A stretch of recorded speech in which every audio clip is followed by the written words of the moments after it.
Did you know that in addition to not being a mental health professional or a licensed therapist, I'm also not a cultural anthropologist? It's true. You wouldn't believe the long list of subjects that I'm technically not qualified to talk about. But just like those pointy-headed intellectuals who spend all their time reading books, I've learned a thing or two over the years. And one fact keeps occurring to me over and over again. Men and women are different. You can quote me on that one. And even though I have no legitimate scientific credentials, I've put together an objective profile of each of the genders. Now, some of this may be pure speculation, but my experience has been that if I talk long enough, I'm bound to say something factually accurate. So, let's start with the ladies first, or as they're known in the scientific world, women. Let me state at the outset that unlike most married men, it is not my contention that women are insane. But they are carriers, and they can transmit insanity through almost any kind of contact, be it verbal, sexual, maternal, even something as simple as a raised eyebrow. And men are the unsuspecting time bombs, stumbling along in blissful ignorance, unaware that someone is about to light their fuse until it's too late. Now, in many cases, the woman isn't even trying to initiate a breakdown within the man. Very often, she is simply attempting to force him to rise to a level of competence that he is incapable of achieving. She sincerely and desperately wants him to be a better person. And while her optimism may be touching and inspirational, the sad fact remains, you can't turn shit into gold.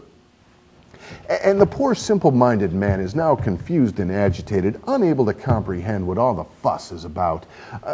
Prior to meeting the woman of his dreams, the man had no idea that he was in need of repair.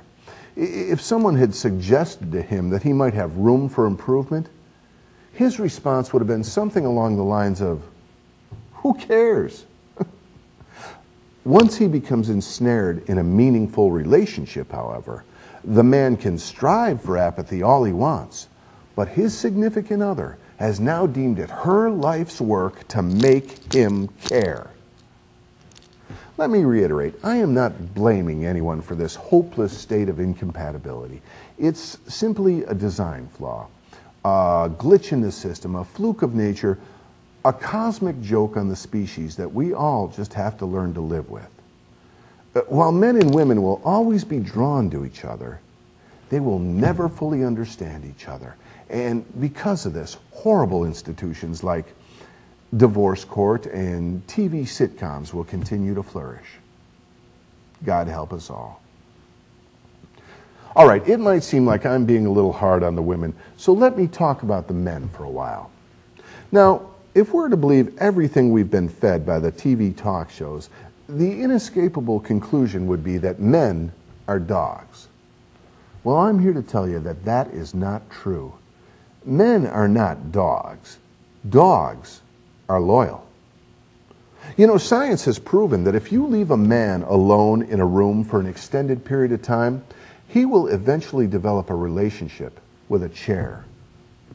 It might be awkward and clumsy at first, and the chair might have to make the first move, but it will happen. Gradually, however, if he's left in there long enough, the man will start looking around for another relationship, perhaps with a table or one of the chair's friends. Now, does this make the man sick and evil? Well, sick, yeah, but evil only occasionally. And men are only sick in the loosest sense of the term because the actual fact is they are actually victims of their own outdated genetic wiring. While men have evolved in many ways, they are still visually stimulated, biologically hardwired to hunt and procreate. It's kind of like when a cat chases down a baby bunny. Does this make the cat evil? Of course not. And I know this is a bit of a controversial theory, and many women believe that if men are able to walk upright and use simple tools, they should be able to overcome their lower nature. You would think that would be true, but the evidence indicates otherwise.